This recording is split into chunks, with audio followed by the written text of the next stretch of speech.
Jerica, our 11-year-old, was diagnosed back in March of this year with scoliosis, and we were sent to a specialist, and we were told surgery was our only option. We left the doctor's office, and my daughter was terrified. She was shaking, and we got in the car, and I turned to my husband, and I said, I can't foresee us putting her through surgery. And he said, no, I can't either. We've got to find something else. And I kind of felt like, honestly, we were being pushed in that direction, that this was our only option. There were no other choices. In traditional treatment options, when they look at scoliosis and scoliosis progression and management, their only treatment they have in reducing a scoliosis is risky invasive surgery, where there's rods and screws, and it's very invasive and life-altering. So therefore, they have to wait for curves to worsen to justify the risk of that surgery. And normally, in most countries, that number is between 40 and 50 degrees, where it's considered severe. So until then, normally patients are just waiting for their curves to get to this certain number, and what they're doing the whole time is hoping that it doesn't happen. Well, our philosophy is very different. Since we have a low-risk treatment and a treatment that can reduce a curve, even in Josiah's case that we're looking at a 14-degree, 15-degree curve at 7 years old, to me, 14 degrees is too big. You're better off with no curve, 0. So we can, since we use conservative treatments, we can actually start managing and reducing this curve at this early age. And the reason why it's so important for Josiah is because the family history. We have a strong family history of scoliosis. We already know there's members in the family that have severe scoliosis. So treating it now and never letting it become bigger is a much more proactive and a better approach in terms, because if you treat small curves, you never have big ones, hopefully. You don't want your children to go through surgery if they don't have to.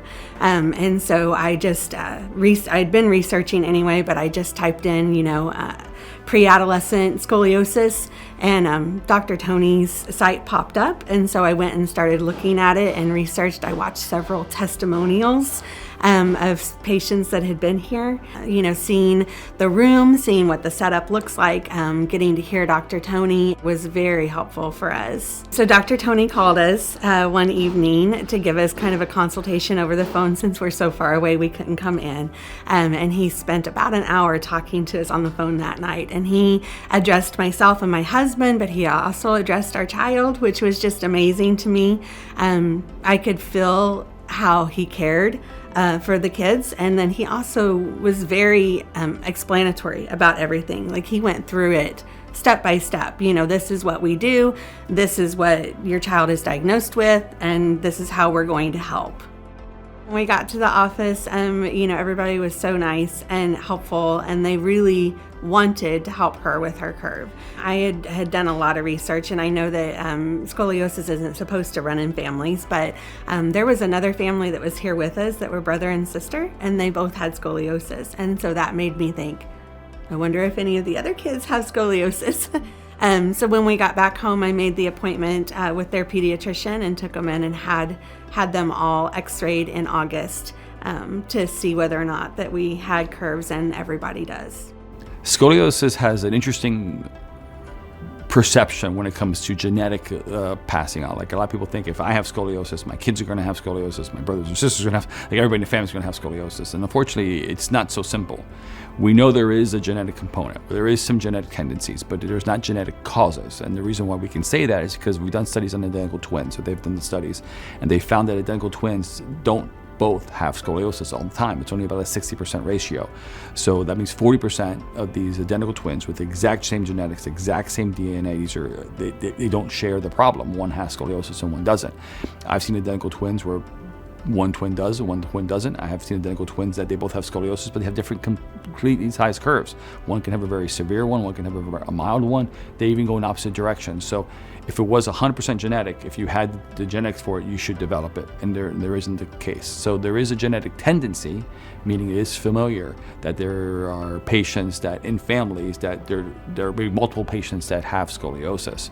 But even in that case, there's different severities. They don't have the exact same severities or scoliosis. There's other factors which we really don't understand or we don't know. But if somebody in the family already has severe scoliosis, we know the predisposition factors are there. The genetic component, whatever that is there. So if he's exposed to the other risk factors that could cause the curve to progress, then he has a greater tendency. At 7 years old, when you're looking at boys, know they grow to 16, 17, 18 years of age. We have like 10-year span that he's at risk for worsening every time he goes through a growth spurt. That's a long time. That's a long time to be worried about a curve if it's going to progress to a certain size. So that's why being proactive, treating it early is, to me, the best recommendations. As a parent, at first you feel really guilty that you didn't notice that your child has a curve. And it's not, I guess it's not one of those things that you're with them every day, so maybe you don't see it as much. And when they've got their clothes on, it doesn't look so bad. Tony called and he wanted to know, hey, is there any other history of scoliosis in the family at all? And so we went back as far as we could on both sides, and we can't find any scoliosis history in the family. But because of his sister having such a large degree curve at 11, Tony felt like it was important that we get Josiah in and get him treated immediately.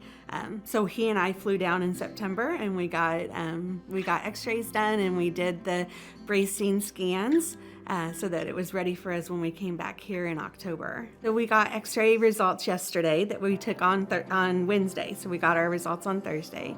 And so we saw a 5-degree difference in his curve. So he's down to a 9 in his biggest curve, and his smaller curves also decreased.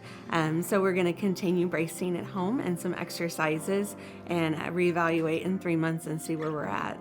Everybody here is just amazing, and he's 7, so he's a little squirrely. But everybody's just been so patient with him and loving on him. They just really act like he's theirs. And that means a lot as a mom, whenever the people that are working with your child act like they really care. Dr. Tony, I feel like, is a godsend to us. We felt pretty hopeless for several weeks in there while we were trying to figure out what to do, and then we found Dr. Tony, and it's just been an amazing experience for us.